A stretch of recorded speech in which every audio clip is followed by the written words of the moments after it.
Rise and rise and rise and peace to the gods and goddesses, peace of my kings and queens.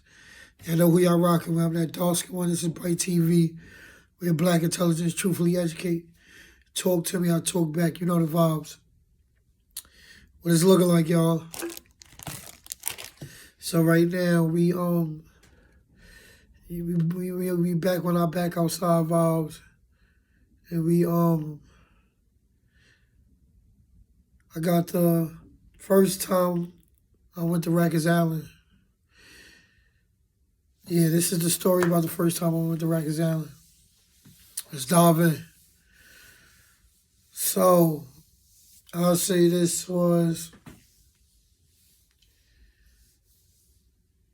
2006, 2007.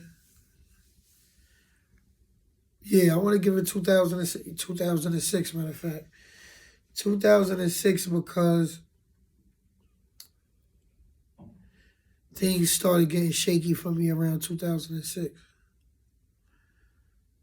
Yeah, things started getting shaky for me around this time. I was already full blown into knowing what I wanted to do in my life as far as gang banging, selling drugs, playing with guns, all of the wrong things. You feel me? Mine was already corrupted.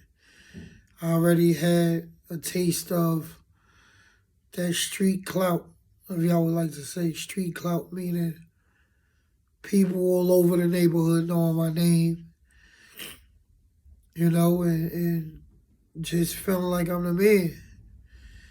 Even though I'm young, around, what's this, 2006, I was a baby, probably no more than 15, but around this time, I'm getting into grown man problems. That's what I like to say that.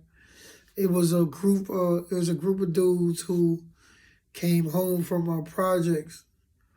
We can say their name. I ain't got no beef with them. A dude named Sean, rest in peace to him. Dude named E-Man. They caught a robbery back in the days in my hood, in my area. But they was from my projects. They caught a robbery. They had to go through 5 years. They came home, big, swole. The dude Sean was more closer to my age limit, but he was still a little older than me, around my big sister age. But he was somebody who I used to interact with before he went to jail. So when he came home, he was husky, big, you know? I felt like he was the man. So he was telling us a bunch of jail stories, Rikers Island stories, up north stories, how it be, and when he came home, it was already a little tension because my block, everybody knew my block to be Crip.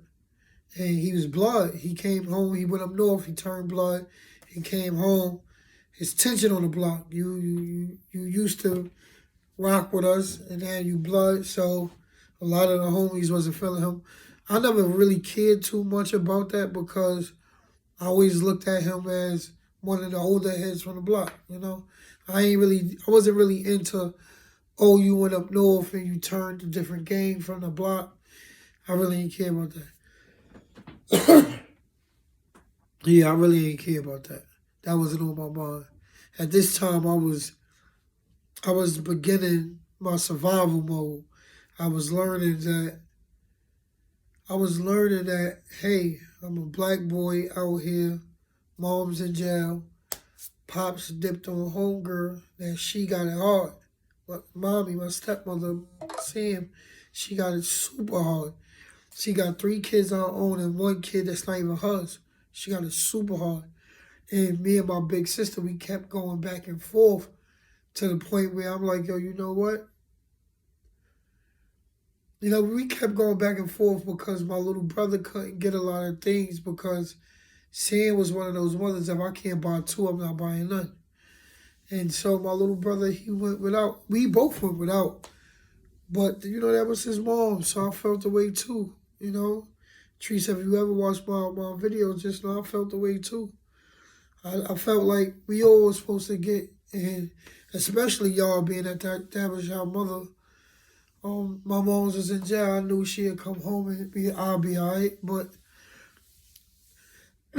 at this time, you know, I didn't deal with the cards. I was just living them, you know.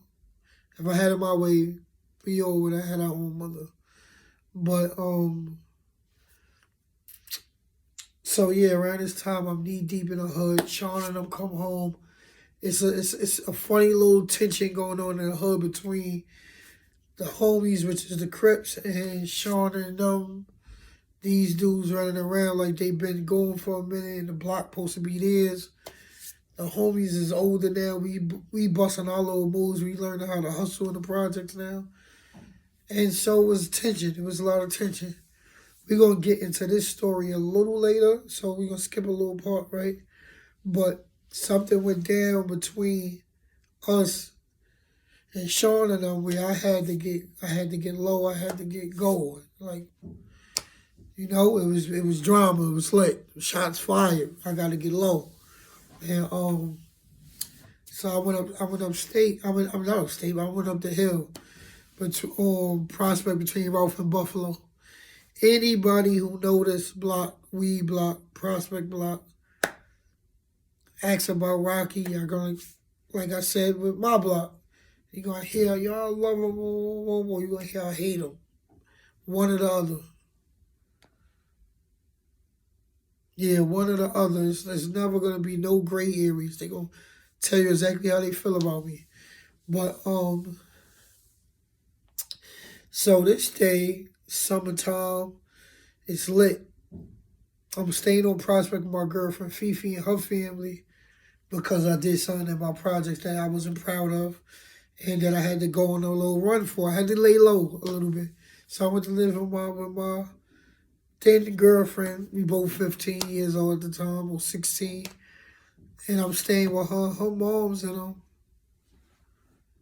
we chilling. Actually, this was a time of my life where I could say things was calm. I was making money, taking care of my little girlfriend and her family, and life was okay for me at this time. So it was summertime, and we threw a barbecue. We threw a barbecue on the block and invited this is what Brooklyn used to be into. In Brooklyn, we had little block gangs. Like if you was from Brownsville, or if you was from Marks Garden Projects, you would be GFM. The other hood would be this and this. The other hood would be the Barbies. Brevoort was Street Family. My block up the hill, Prospect, they was BSB, Black Shot Bullies.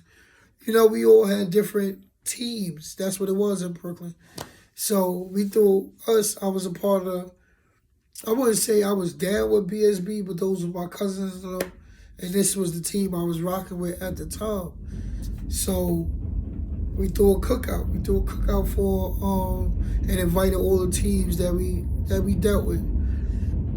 So we chilling. I get super fly. I get my shorty fly for it. Everything was going lit. The whole day was fun. Had a great time. Bottles pop, weed, money being made. Everything was lit. And so now it's around this time I was drinking a lot. And so now it's time for us to wind down, but I'm drunk. My shorty, I think something happened where she had to, it was school the next day, so she like, yo, I'm gonna go up early. And me, I'm like, all right, I'm gonna stay outside with my cousin. So me, I'm outside, I'm getting drunk. I wound up going to my homeboy crib, Mo, and spending the night there. I wasn't planning to spend the night. I just went inside his sister's room and I just fell out. No funny business. His sister wasn't in the room. But I went in there and I just knocked out. His sister was off to college. So pay attention. I knew something kept on telling me, get up and go home. Come on, go home. Me, I'm like this. I'm lazy. My shorty lived 3 floors down. You know what it was? I didn't have my key, and I didn't want to wake the house up. So they already like, yo, you got Fifi boyfriend over here. Now I'm coming in at any time of the night. I didn't want to do that. That was crossing the line. So I'm like, yo, nah, I'm going to stay here with Mo, right? So like 4 or 5 in the morning come. I'm in a dream, knocked like this. All I hear is boom. Freeze, everybody get on the floor, everybody. I'm thinking I'm in a dream. I wake up, I'm like, oh, boy, everybody get on the floor. Before I could lay back down, the door fly open, boom, gun on me. Mad agents, yo, lay down. I'm like, yo, what's going on? Yo, I'm just a child, I'm just 15. What y'all doing? Oh, shut up, lay down, poof, smack me. I'm like, oh. This nigga slapped me in the face, all right? I'm gonna lay down, put my hands behind my back. They cuffed up the whole crib. Me and Mo, we was the only boys there, like the only men there. We the only men there. And so we both go to the precinct. So I'm in the precinct. I'm telling them, I'm like, yo, that's not my crib. I don't know what y'all done found there or why y'all searched it, but I don't live there. I just fell asleep there. I live downstairs, such and such. Whoa. They like, all right, I hear you all. But they was like this, do you know the room that you was in had a firearm in it? I'm like, hell no, I ain't know nothing about that. I just literally fell asleep a few hours before. They was like, all right, we're going to figure this out. So, boom. Me not knowing at the time, I had to go to Rikers Island. Mo got jammed up too. Me and both we felt like, yo, we got to go to Rikers Island. So Mo was a little younger than me, but we was both going to adolescence. Mo wasn't really a fighter, none of that. I could tell he was a little scared. You know, he wasn't no gangbanger, none of that. So I'm like, yo, damn. I'm like, yo, Mo, when we get in there, we can just hold it down. We going, whoever coming to us, we going to get it on. He like, all right. Right before the bus come and get us to take us from the courthouse to Rikers Island, they called Mo for bail. I'm like, yo, the homies came and got him, and y'all ain't come and get me? You know I'm tight. It's not even my crib. I'm super tight. So I'm like, yo, Mo happy as shit. Like, yo, Rocky, I'm going to see you on the block. I want to get it on with this nigga because, bro, I got jammed up in your crib and you dipping. The fuck? I got to go through this shit by myself. I got to go to Rikers Island by myself. I'm bad little. I'm probably 5'4", 110 pounds. I'm scared as shit. I'm like, yo, nah, we ain't doing that. But the homie got bailed out. I got to respect it. So I get to Rikers Island. They take me to 4 building. Boom. I got my bop on now, God. No matter how you feel on the inside, if you're a young man and you going through jail for the first time, he was brought up how I was brought up, you got to keep your game face on. You cannot let nobody penetrate your game face. Once you do that, you're a fool. So I'm tough like this. What up? What's good? I see this big dude. We in the bullpens. This is the holding area before you get inside your cell. I mean, your housing. Boom, big dude, 6'1". He come in with a cast, arm dangling, face looking crazy. I'm like, yo, bro, what happened, bro? Yo, them niggas washed me up, but I got mine. Don't worry about it. It's lit. I'm like, yo, where you from? He like, yo, the Bronx. I'm like, yo, damn, Bobby. I'm like, in my head, I want to be like, yo, they doing people like that back there. I wanted to be like, yo, no, don't take me there. I don't want to go through it. So, boom. I go through medical, make sure I'm all right, make sure I got no diseases, nothing going on with me. Then I get cleared for housing. They take me to bar 1. Boom. I go on bar 1, everybody sleep. I come in the middle of the night. I got my Nikes on, got my earrings on, got some good Tommy trunks on. I'm looking fly because I told you that day we was getting fly. We had a cookout. So, and they let me keep all my property on me. So I'm super fly. I got my earrings, my bracelet, Nike, good Nikes on and all that. So the lights come on. Boom. As soon as the lights come on, I see two of my homeboys from Brownsville. We wasn't the closest, but we went to school together. My son Terrell and my son AI. Actually, it was, yeah, AI and Terrell, two blood dudes who we used to beef with, but on Rikers Island we came together.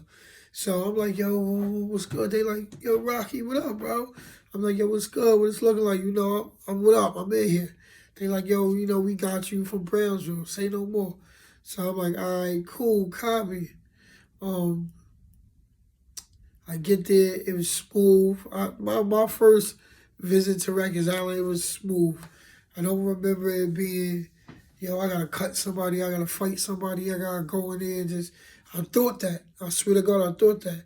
But how it actually happened for me, now I know I was always protecting my guard, that I went in there and I had a chill 3 days. I probably came in here Thursday night. Stayed Friday, Saturday, Sunday. By Monday morning, they was releasing me from Rikers Island because the grand jury threw my case out because I didn't live at that address. But when while I was there, I thought it was gonna be something that it wasn't. A lot of people come on here and they tell these tough stories about Rikers Island and how you gotta do certain things. I promise y'all, I was chill. I was myself. I knew a few people, and I didn't have to jump out the window. I didn't have to cut nobody. I didn't have to beat nobody up. I didn't have to, by God's graces. But I actually had a chill, laid back time. And this is me. And this is it for anybody. If you move smooth and laid back, then you cool. No matter where you go, you gonna attract what you are. You gonna bring to you what you want to bring to you. So no matter where you go, always be smooth, be yourself. Don't be in a rush to put yourself out there. You feel me? So that's my story about my first time I went to Rikers Island.